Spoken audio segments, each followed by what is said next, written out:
అందరికీ మరణత దేవుని యొక్క మహాకృపను బట్టి మరొకసారి దేవుని యొక్క వాక్యమును నేర్చుకోవడానికి, ధ్యానించుకోవడానికి, వినటానికి దేవుడిచ్చిన ఆత్మీయ సమయానికి దేవునికి మహిమ కలుగునుగాక. ఆమేన్. దేవుని యొక్క విశ్వాసులారా, మరి ఈ దినము న్యాయాధిపతులు 13వ అధ్యాయము, న్యాయాధిపతులు 13వ అధ్యాయము 20వ వచనాన్ని ధ్యానించుకుందారు. ఎట్లనగా, జ్వాలలు బలిపీఠం మీద నుండి ఆకాశమునకు లెచ్చుచుండగా యెహోవా దూత బలిపీఠం మీదనున్న ఆ జ్వాలలలో పరమునకు ఆరోహణమాయెను. మనోహాయు అతని భార్యయు దాన్ని చూచి నేలకు సాగిలపడిరి. ప్రార్థన చేసుకుందాం. సర్వకృప కలిగిన మా పరలోకపు అతి పరిశుద్ధుడగు తండ్రి, నీ ఘనమైన ఉన్నతమైన అద్వితీయ విజయనామమునకై వినుతులు, ప్రణుతులు, కృతజ్ఞతలు, స్తుతులు, స్తోత్రములు చెల్లించుకొనుచున్నాం.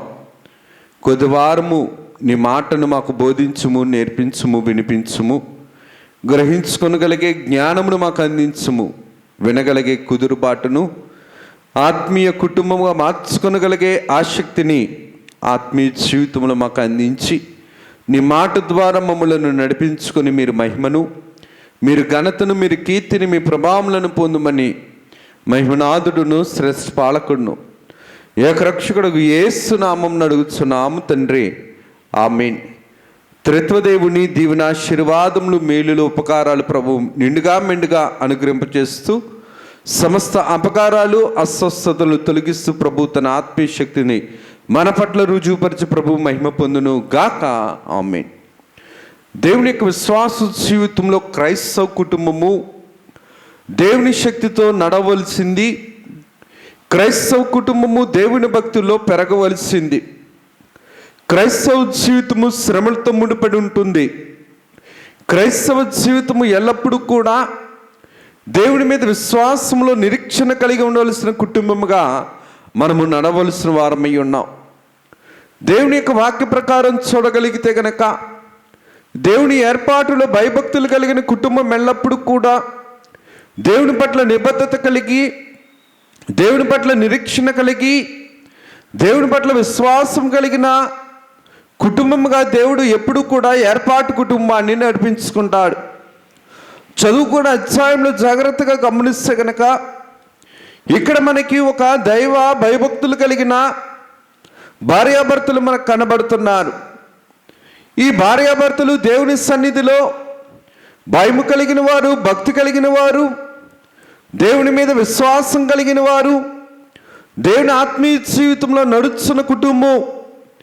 ఈ కుటుంబంలో శ్రమ ఉంది, అక్కరుంది, అవమానం ఉంది, బాధ ఉంది, ఆవేదన ఉంది, కష్ట పరిస్థితులు ఉన్నాయి. మనుషులు సరిచేయలేని, మనుషులు తొలగించలేని సమస్యలు ఉన్నాయి. దేవుడు మాత్రమే తొలగించగలిగే గొప్ప శ్రమ ఉంది. ఈ శ్రమ గర్భఫలము లేకపోవటమే వీరి ఆత్మీయ జీవితంలో ఎంత బలంగా ఉన్నారో లోకము దృష్టిలో కూడా వీరు అంత బలహీనంగా ఉన్నారు. లోకానికి కావలసింది ఏంటనిసరంటే లోక సంబంధమైన అవసరాలు, లోక సంబంధమైన సదుపాయాలు, లోక సంబంధమైన సంపాదన, లోక సంబంధమైన సౌఖ్యము. ఇది లోకము చూసేది. కానీ దేవుని వైపు చూసిన వారు దేవుణ్ణి చూస్తారు. దేవుని భయభక్తులు కలిగిన వారు దేవుని మీద ఆధారపడతారు. దేవుని యందు విశ్వాసం కలిగిన వారు దేవునిలో ఉన్న వాటిని, అక్షయమైన వాటిని ధరించుకోవడానికి ఆత్మీయ జీవితాన్ని విశ్వాసంతో, నిరీక్షణతో నడిపించుకుంటారు. దేవుని యొక్క వాక్య ప్రకారం చూడగలిగితే కనుక ఇక్కడ మనకి భార్యాభర్తలు కనబడుతున్నారు. భార్య పేరు ఇక్కడ రాయలేదు, కానీ భర్త పేరు రాయబడింది. భర్త పేరు మనోహ. ఈ భార్య పేరు వ్రాయబడలేదు, కానీ బైబిల్ గ్రంథంలో ఎంతోమంది భార్యలు పేర్లు రాయబడలేదు. కానీ వీరు దేవుని మహిమను సంపాదించుకున్నారు. కొద్దిమంది రాయలేని వారు దేవుడి ఉగ్రతను కూడా సంపాదించుకున్నారు. దేవుని గ్రంథములో దేవుని పేరు ఇక భార్య పేరు రాయలేదు, కానీ దేవుని అనుగ్రహాన్ని ఈ భార్య సంపాదించుకుంది. ఈ సుబుద్ధి కలిగిన, దైవ భయము, భక్తి, విశ్వాసము కలిగిన ఈ భార్య దేవుని యొక్క సన్నిధిలో సాగిలపడ్డం, దేవుని యందు ఆసక్తి కలిగిన జీవితాన్ని సంపాదించుకుంది. ఈ ఎవరికి భార్య? మనోహర్ గారికి భార్య. ఈ మనోహర్ గారి భార్య పేరు బైబిల్ గ్రంథంలో రాయలేదు, కానీ యూదుల గ్రంథమైనటువంటి తాల్మన్ గ్రంథంలో మాత్రం ఈవిడ పేరును రాశారు. ఏమని రాశారు అంటే, తాల్మన్ గ్రంథంలో మనోహర్ గారి భార్య పేరు హజాలెల్పూని. ఈ హజాలెల్పూని లేదంటే కనుక జలేల్పునీత్ అనే పేరు ఈవిడి పేరుగా రాయబడటం అనేది తాల్మన్ గ్రంథంలో మనం చూడగలుగుతాం.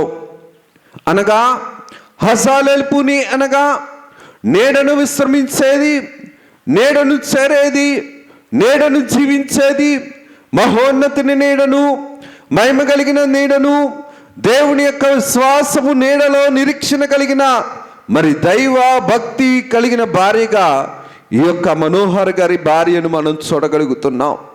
దేవుని యొక్క వాక్య ప్రకారం చూడగలిగితే న్యాయాధిపతులు 13వ అధ్యాయం 12వ వచనంలో, 13వ అధ్యాయం 3వ వచనంలో, 2వ వచనంలో చూడగలిగితే కనుక యెహోవా దూత ఈవిడి దగ్గరికి వచ్చి అంటున్నమాట, ఇప్పుడు నీవు గొడ్రాలివే, నీవు గర్భము ధరించితివి. దేవుని యొక్క ఏర్పాటులో ఉన్న ప్రతి విశ్వాసము కలిగిన కుటుంబానికి శ్రమ ఉంటుంది.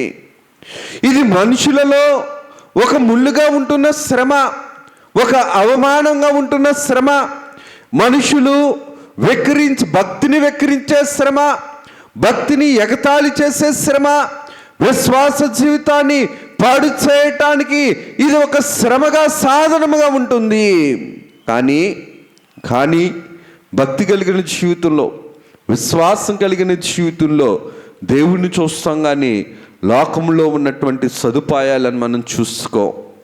ఎందుకు ఈ మాట నేను జ్ఞాపకం చేస్తున్నానంటే, బైబిల్ గ్రంథంలో భక్తి కలిగిన ప్రతి కుటుంబంలోనూ, దేవుడు ఏర్పాటు చేసుకున్న కుటుంబంలో శ్రమ లేకుండా, అక్కర లేకుండా, నింద లేకుండా, అవమానం లేకుండా ఏ భక్తిపరుని యొక్క కుటుంబము కూడా లేదు. అందుకనే దైవజనులు దేవదాసయ్య గారి పాటలో రాసిన మాట ఏంటంటే, భక్తి పరుని యొక్క శ్రమలు చూచి భక్తిహీనుడు అనుకొనవద్దు. భక్తి పరుని యొక్క శ్రమను చూసి వీరికి శ్రమ వచ్చింది కదా, వీరికి బాధ వచ్చింది కదా, వీరికి అక్కర వచ్చింది కదా, వీరికి అవమానం వచ్చింది కదా, వీరికి నింద వచ్చింది కదా, వీరు ఏదో శాపము పొందారు, ఏదో పాపము చేశారు అనుకొనవద్దు. తండ్రి గారు రాసిన మాట, మిత్రుడారారమ్మ పాటలో ఒక మాట ఉంటుంది, తల్లిదండ్రులు చేసిన తగిన కార్యములు నా మీదకి పొర్లి నన్ను చంపుతున్నవి అని నీవు అనుకొనవద్దు. వాటిని కూడా పాడు చేసే, నా యొక్క శాపాన్ని కూడా పాడు చేయగలిగే సర్వశక్తునకు దేవుడు మనకున్నాడు. ఆ దేవుని దగ్గరికి మిత్రుడా రమ్ము. దేవుని మాటను నమ్మి వచ్చిన వారు, ఈ దైవజనులు, ఈ దేవుని మాటను నమ్మి వచ్చిన కుటుంబము, భక్తి కలిగిన భార్యాభర్తలు, ఈ మనోహర్ గారు, అలాగున్ని హజాలెల్పుని అని చెప్పబడుతున్న మనోహర్ గారి భార్య.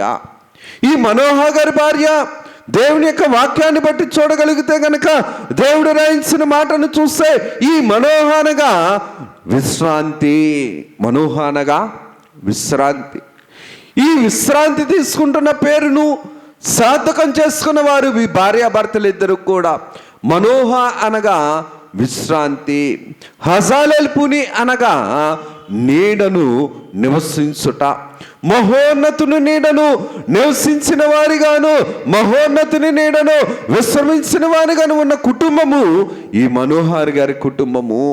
ఎందుకు ఈ మాటను మనం జ్ఞాపకం చేసుకోవాలంటే, భక్తి జీవితాన్ని, విశ్వాసాన్ని ఎప్పుడు కూడా మనము లోక సంబంధమైన సదుపాయాలతోటి, లోక సంబంధమైన కంటికి కనబడే మనుషులను తృప్తిపరిచే వారితోటి మనం ఎప్పుడు కూడా కొలత వేసుకోకూడదు. అటువంటి కొలత ఎప్పుడు కూడా అక్షయమైన దేవుని మహిమకరమైన దీవెనను మన దగ్గరకు తీసుకురాదు. భక్తిలో ఎప్పుడు కూడా శ్రమ ఉంది అనిసనంటే మనలో స్వనీతి తొలగటానికి దేవుడు ఏం చేస్తున్నాడు అనిసనంటే ఒక శ్రమను సాధనంగా పంపిస్తున్నాడు. ఈ కుటుంబంలో అక్కరుంది, బాధ ఉంది, అవమానం ఉంది. దేవుని ఏర్పాటు కుటుంబమైన అబ్రహాము గారి కుటుంబంలో శారా గారికి బిడ్డలు లేట్ అయ్యారే, రెబెకా గారికి బిడ్డలు లేట్ అయ్యారే, హన్నా గారికి బిడ్డలు ఆలస్యమయ్యారే. అలాగనే క్రొత్త నిబంధనలో చూస్తే ఎలిజబెత్ గారికి కూడా బిడ్డలు ఆలస్యమయ్యారే. వీరే శాపగ్రస్తులు, వీరే పాపగ్రస్తులు.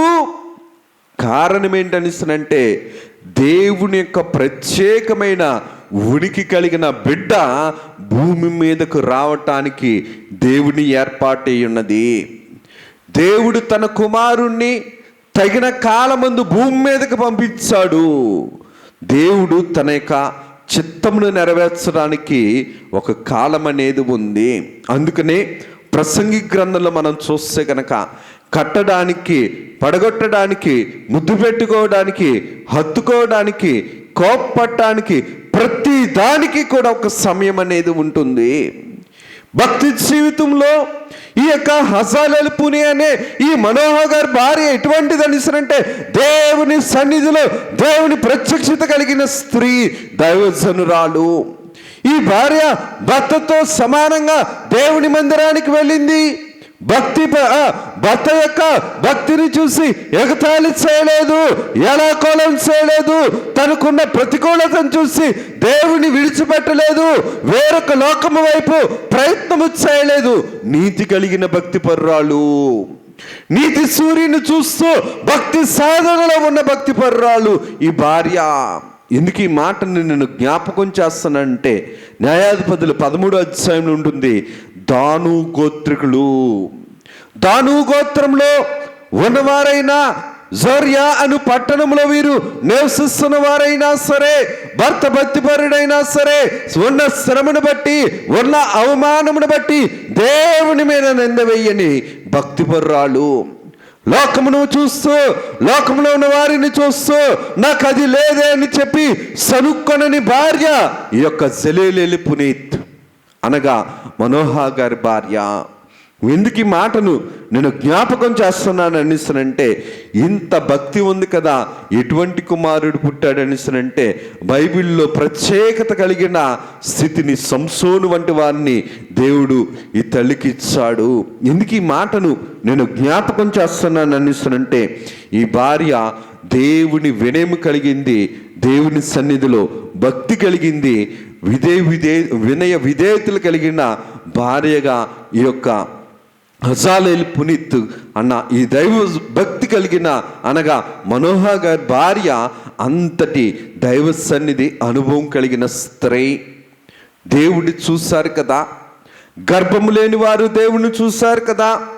ఆది కాండము మొదలుకొని మనం దేవుని వాక్యంలో చూస్తే గనక గర్భము లేని గొడ్రాలుగా పేరొందిన స్త్రీలందరూ కూడా అబ్రహాము గారి ఇంట దేవుడు ఉండేటప్పుడు దేవుని చూసింది కదా. శారమ్మ గారు దేవుని స్వరాన్ని విన్నారు కదా.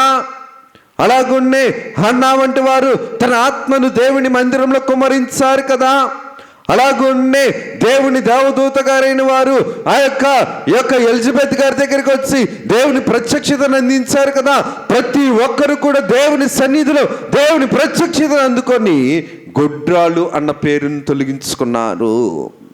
అనగా దేవుని ప్రత్యక్షత, నీ సన్నిధి యందు సకల సంపదలు గలవు.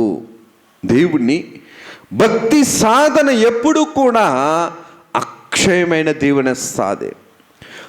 దైవ భక్తి అనుభవం ఎప్పుడు కూడా లోకసారము వైపు, లోక సాధన వైపు ఆసక్తి చూపించదు. కానీ దేవుని వైపు, దేవుని మాట వైపు, దేవుని అక్షయమైన దీవెన వైపు ఆలస్యమైనా సరే నిరీక్షణ కలిగి, నీతి కలిగి, విశ్వాసము కలిగి, విధేయత కలిగి, దేవుని విశ్వాసంలో సిగ్గుపడని నిరీక్షణతో నీతిని సంపాదించుకున్న దైవ భక్తి పరురాలు కలిగిన భార్య మనోహ గారి భార్య.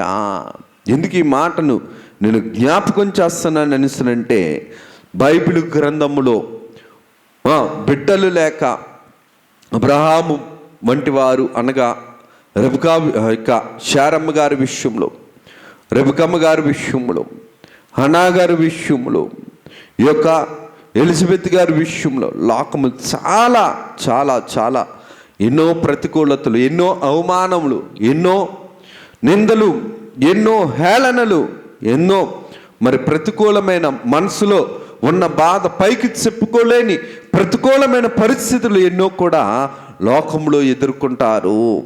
ఇందుకు ఈ మాటను నేను జ్ఞాపకం చేస్తున్నాను అంటే, ఆనాటి కాలంలో కూడా మనోహ గారి భార్య అయినటువంటి హజాయేలు పునీత్ అనే ఈ స్త్రీ దేవుని సన్నిధిలో ఉండిపోయింది.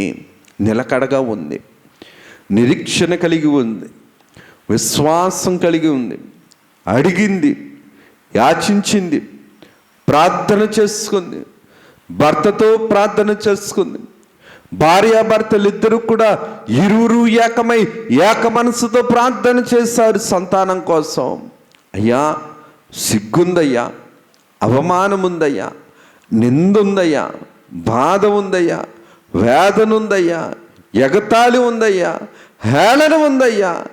మమ్మల్ని పట్టించుకునేవారు మా బలహీనతను చూసి మమ్ములను ఒక నిందగాను, ఒక అసహ్యమైన సంతానముగాను, శాపగ్రస్తమైన సంతానముగాను చూస్తున్నారయ్యా అని చెప్పి దేవునికి చెప్పుకున్నారు. దేవునితో మాట్లాడారు, దేవునికి ప్రార్థన చేసుకున్నారు, దేవునికి యాచన చేశారు, దేవుని సన్నిధిలోనే సాగిలపడ్డారు. శ్రమ వచ్చినప్పుడు కూడా శ్రమలో సాగిలపడ్డారు, అవమానంలో దేవునికి సాగిలపడ్డారు, నిందలో దేవునికి సాగిలపడ్డారు. ఎందరెన్ని ప్రతికూలతలు వచ్చినా దేవుని మందిరాన్ని విడవలేదు, దేవుని సన్నిధిని విడవలేదు. కారణం ఏంటంటే, నిరీక్షణ కలిగిన విశ్వాసము ఎప్పుడు కూడా విజయాన్ని ఇస్తుంది. ఆత్మీయ జీవితంలో దేవుని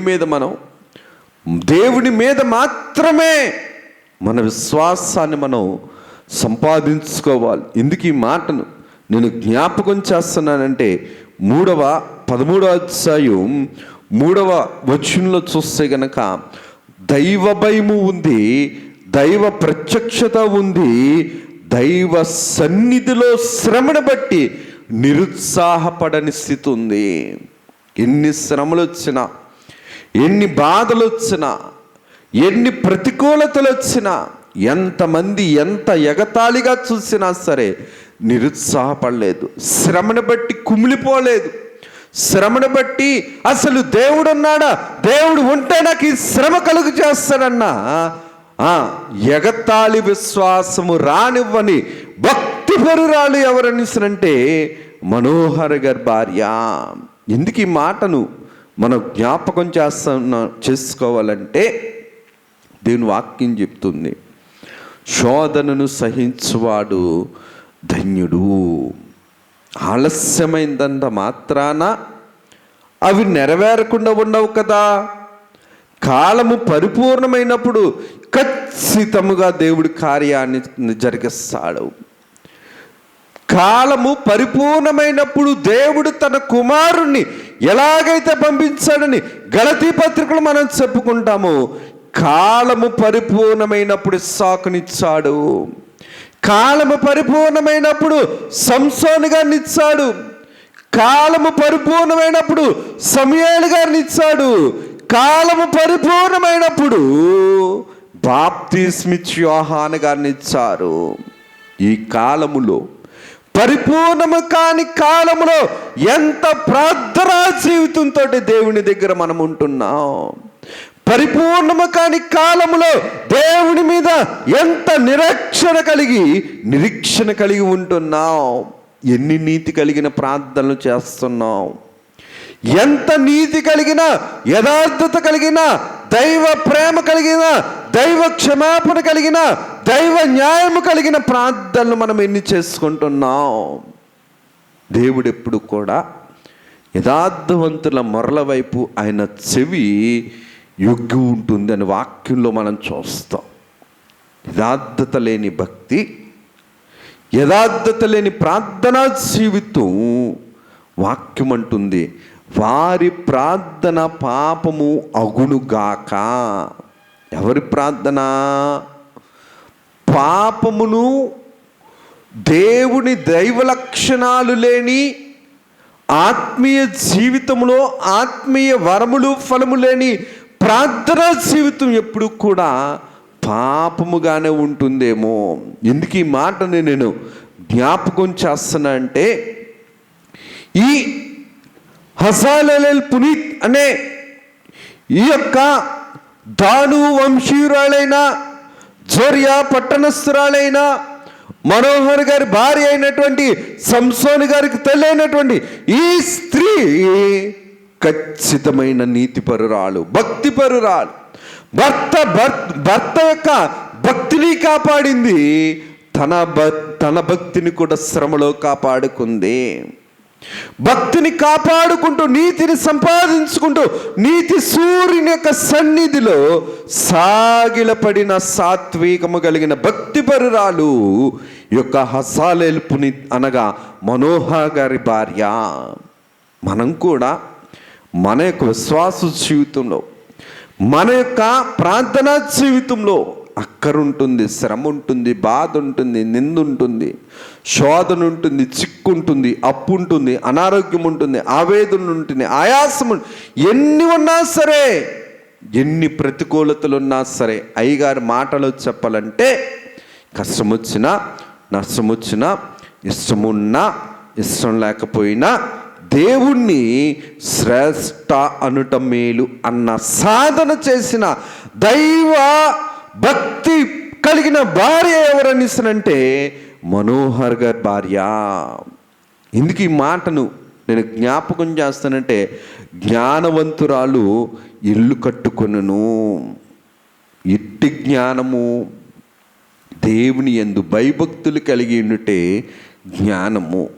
ఎందుకు ఈ మాటను నేను జ్ఞాపకం చేస్తానంటే, దేవుని సన్నిధిలో ఈ యొక్క భార్య అనగా మనోహర్ గారి భార్య ఎటువంటి స్త్రీ అనిసనంటే, పిల్లల విషయంలో మాత్రమే కాదు, తన గృహము విషయంలో కూడా, తన భర్త విషయంలో కూడా దేవుని శక్తి ద్వారా బయట ప్రపంచానికి దేవుని శక్తిని రుజువుపరిచిన భార్య ఈ యొక్క హజాలెల్ పునీత్ అనగా మనోహర్ గారి భార్య. వీరు కూడా దేవుని సన్నిధిలో ఉన్నారు. దేవునికి సాగిలపడిన కుటుంబము, దేవుని యొక్క కార్యములలో దేవునికి మేకపిల్లను బలిగా ఇచ్చిన కుటుంబము, దేవుని యొక్క కుటుంబంలో ఒక భార్యాభర్తలు ఎలాగైతే ఉన్నారో అలాగే ఉన్నారు. కుటుంబంలో ప్రార్థన ఉంది, మందిరంలో ప్రార్థన ఉంది. కుటుంబంలోనూ భక్తిగా ఉన్నారు, మందిరంలో కూడా భక్తిగా ఉన్నారు. భర్త యొక్క భక్తిని కాపాడింది భార్య, భార్య యొక్క భక్తిని కాపాడిన భర్తగా కూడా మనోహర్ గారిని చూడొచ్చు. చెరగని, చిరిగిపోని, తప్పిపోని విశ్వాస సహితమైన ప్రార్థనలను ఏక మనసుతో ఐక్యతతో ఇరువురు కూడా దేవుని సన్నిధిలో చేశారు. ఇరువురు కూడా దేవుని వైపు సహవాసం కలిగి సంసారు వంటి బలవంతుని సంపాదించుకున్నారు. ఎందుకు ఈ మాటను మనం జ్ఞాపకం చేసుకోవాలనిస్తుంటే, దేవుని యొక్క ఆత్మీయ జీవితంలో భర్త భక్తికి లోబడిన స్త్రీ, భార్య కూడా దేవుని యొక్క అంగీకారమైన ప్రార్థనా జీవితాన్ని కుటుంబంలో నడిపించుకుంది. తన భర్త సిగ్గుపడకూడదు, తన జీవితం సిగ్గుపడకూడదు, తన వంశము సిగ్గుపడకూడదు, తన ప్రార్థనా జీవితం సిగ్గుపడకూడదు. దేవుని సిగ్గుపరచని విశ్వాసముతో దేవుని సన్నిధిలో సహవాసము చేస్తూ సాగిలపడిన భార్య ఎవరనిసినంటే మనోహర్ గారి భార్య. ఎందుకు ఈ మాటను మనం జ్ఞాపకం చేసుకోవాలంటే, దేవుని సన్నిధిలో దేవుడు ద్వితీయోపదేశ కాండము 10వ అధ్యాయము 12వ వచనంలో ఒక చక్కటి మాటను దేవుడు రాయిస్తాడు. ద్వితీయోపదేశ కాండము 10వ అధ్యాయము 12వ వచనంలో చూస్తే కాబట్టి ఇశ్రాయేలు నీ దేవుడైన యెహోవాకు భయపడి ఆయన మార్గములన్నింటిలో నడుచుచు ఆయన్ను ప్రేమించి నీ దేవుడైన యెహోవాను నీ పూర్ణ మనసుతోను నీ పూర్ణాత్మతోను సేవించి నీ మేలు కొరకు నేను ఆజ్ఞాపించు యెహోవా ఆజ్ఞలను కట్టడలను అనుసరించి నడుచుకున్న మాట కాక నీ దేవుడని యెహోవా నిన్ను మరి ఏమి అడుగుతున్నాడు? అడుగుట ముచ్చటన్నాడు కదా దేవుడు. తండ్రి గారు కూడా రాస్తారు మాటలో, కోరవు నీవు కావలసినవి ఊరకనే నీకు ఇచ్చేదను. ఎందుకు ఈ మాట మన యొక్క ఆత్మీయ జీవితంలో జ్ఞాపకం తెచ్చుకోవాలనేసి అంటే, దేవుని మాట మన నోట ప్రార్థనా జీవితంలో వాగ్దానము. దేవుని మాట వాగ్దానము. దేవుని మాట నెరవేరవలసిన శక్తి వాగ్దానములో ఉన్నది కాబట్టే ఆ దేవుని మాటను తన మనస్సులో ఉంచుకొని ఆ దేవుని మాట ఉన్న మనస్సుతో దేవుని సన్నిధిలోనికి వెళ్ళింది భార్య. మనమే మనసుతో వెళ్తున్నాం దేవుని సన్నిధికి. దేవుని మాటను ఉంచుకున్న మనసు కలిగిన భార్యగా దేవుని సన్నిధికి వెళ్తున్నామా? లేదంటే గనక ఎలాగ దేవుని సన్నిధిలో ఉంటున్నాం? అందుకనే దేవుడు ద్వితీయోపదేశకాండం 30:32 అంటున్న మాట, నీ దేవుడనే యెహోవా యొక్క మాటను నీ పూర్ణ మనస్సుతోను పూర్ణ ఆత్మతోను నీ మేలు కొరకు. ఎవరి మేలు? మన మేలు కొరకు దేవుడు మనకు కట్టడలను, ఆజ్ఞలను, ఆత్మీయ జ్ఞానమును, ఆత్మీయ మాటను దేవుడు మనకు అందిస్తున్నాడు. మరి మనం ఎట్లాగా, ఎట్టి స్థితిలో విశ్వాసాన్ని మనం సంపాదించుకుంటున్నాం? ఎట్టి విశ్వాసముతో దేవుని మీద నిబద్ధత కలిగి, నీతి కలిగి, యథార్థత కలిగి, పరిశుద్ధత కలిగి, ప్రేమ కలిగి, న్యాయం కలిగి ఆయన దైవ లక్షణాలతోటి ఆయన సన్నిధిలో సాగిలపడుతున్నాం. అందుకని ఈ హజాలేల్ పునీత్ అనే ఈ మనోహర్ భార్య గారు దేవుని యొక్క దేవదూతల ప్రత్యక్షతను పొందుకున్నారు. చూస్తున్నారు. చూడండి 13వ అధ్యాయము 20వ వచనంలో చూస్తే గనక వీరి భక్తి జీవితము, వీరి యొక్క విశ్వాస జీవితం ఎటువంటిదనిసనంటే దేవుడు రాయించిన మాట స్పష్టంగా కనబడుతుంది. బలిపీఠం మీదనున్న ఆ జ్వాలలలో పరమునకు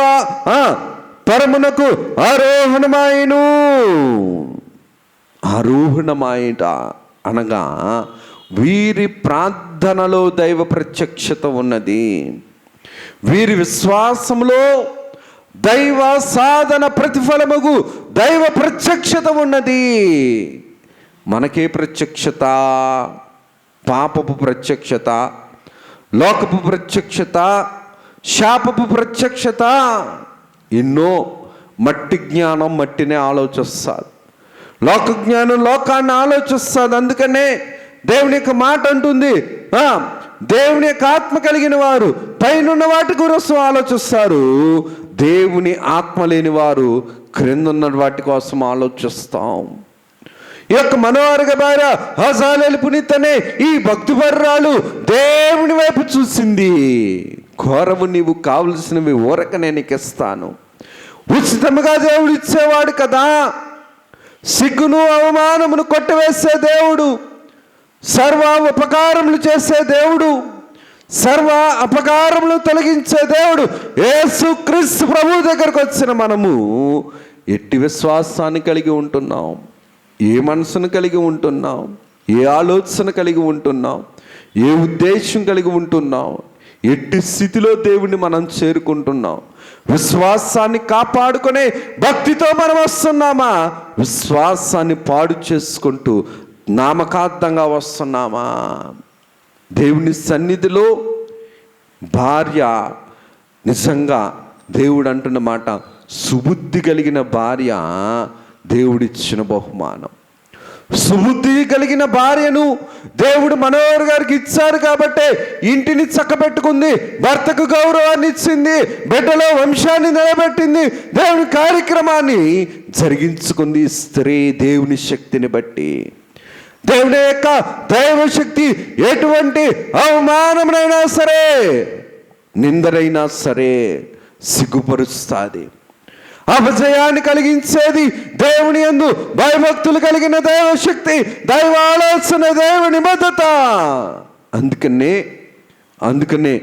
దేవుని యొక్క వాక్య ప్రకారం మనం చూడగలిగితే గనక, దేవుని యొక్క వాక్య ప్రకారం మనం చూడగలిగితే 13వ అధ్యాయంలో చూడగలిగితే గనక 18వ వచనంలో ఒక మాట ఉంటుంది, యెహోవా దేవత నీ వేళ నా పేరు అడుగుచున్నావు, అది చెప్పసక్యము దాయను, అంతట మనోహ నైవేద్యమును కాక మేకపిల్లను తీసుకొని ఒక రాతి మీద యెహోవాకు అర్పించను. చూడండి, ఒక మేకపిల్లను తీసుకున్నట దేవుని సన్నిధిలో బలిగా అర్పించారు. దేవుని వారి హృదయార్పణ, వారి అంతరంగపు ప్రార్థన, విశ్వాస సహితమైన జీవితము దేవునికి అంగీకారం అయ్యింది కాబట్టే దేవుని సన్నిధిలో వచ్చిన వారికి దేవుడు సమాధానాన్ని ఇచ్చాడు. అందుకనే ప్రభు అప్పుడు అన్నమాట, ఇప్పుడు అంటున్నమాట, ప్రయాసపడి భారము మోయేవార్లరా నా యొద్దకు రండి, నేను మీకు విశ్రాంతినిస్తాను. మనోహ అన్న పేరుకి విశ్రాంతి, ఈ యొక్క హజాలేల్ పునీత్ అన్న పేరుకి దేవుని నీడలో నివసించుట. నిజంగా దేవుని సన్నిధిలో ఉన్నారు కాబట్టి సార్థకము చేసుకున్న నామము, సార్థకపరుచుకున్న కుటుంబము మనోహ గారు. అలాగనే హజాలేల్ పునీత్ అనబడే ఈ మనోహ భార్య సంసోను గారి తల్లి. మనం కూడా మన బిడ్డలకు మన యొక్క ప్రార్థనా జీవితాన్ని బట్టి ఏమి నేర్పిస్తున్నావు, ఏం చేర్చుకుంటున్నావు, ఏమి బోధిస్తున్నావు, ఏమి వినిపిస్తున్నావు, మనకు మనమే దేవునికి మనం సమాధానం చెప్పుకోవలసిన వారమేనా. దేవుడి కొద్ది మాటలు మన వినికిడిలో దీవించి ప్రభువు మహిమ పొందును గాక. ఆమేన్. ప్రార్థన చేసుకుందాం. సర్వకృప కలిగిన మా పరలోకపు అతి పరిశుద్ధులకు తండ్రి, నీ ఘనమైన నామమునకు వందనాలు, స్తుతులు, స్తోత్రాలనైనా. దీవించండి, ఆశీర్వదించండి, కనికరించండి, ప్రేమించండి. అయినా మనోహర్ గారికి, వారి భార్య గారికి, సంసోని తల్లికి ఇచ్చినటువంటి భక్తి, నిరీక్షణ కలిగిన భక్తి, నీతి కలిగిన భక్తి, విశ్వాసం కలిగిన భక్తి, సిగ్గుపరచని భక్తి, అయినా అంతరంగంలో ఉన్న ఆశను నెరవేర్చగలిగే భక్తి మాకును మీరు అందించి, మీరే మహిమను, ఘనతను, కీర్తిని, ప్రభావములను పొందుమని మహిమనాథుడును శిరస్పాలకుడు ఏకరక్షకుడు యేసు నామమున అడుగుచున్నాం తండ్రి. ఆమేన్. త్రిత్వదేవుని దీవెనాశీర్వాదములు, మేలులు, ఉపకారములు, తలంపులు, తలాంతులు, ధన్యతలు ప్రభువు మనెల్లరికీ నిండుగా మెండుగా అనుగ్రహించేసి ప్రభువు మహిమ పొందును గాక. ఆమేన్. అందరికీ మరణాత.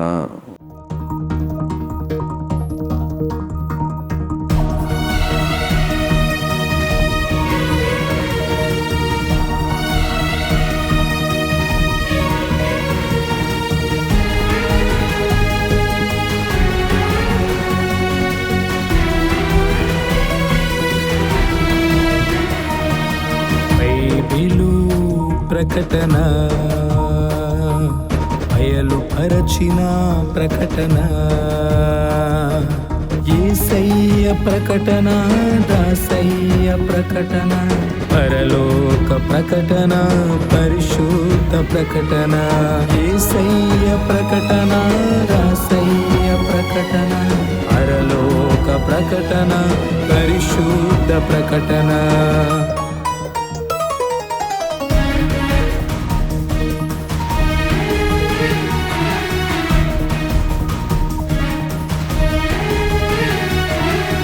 ప్రకటన, బైబిలు ప్రకటన, బయలుపరచిన ప్రకటన,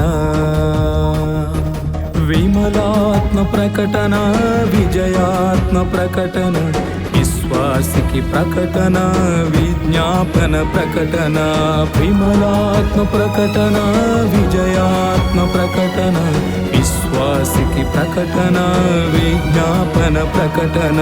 ప్రకటన, బైబిలు ప్రకటన, బయలుపరచిన ప్రకటన.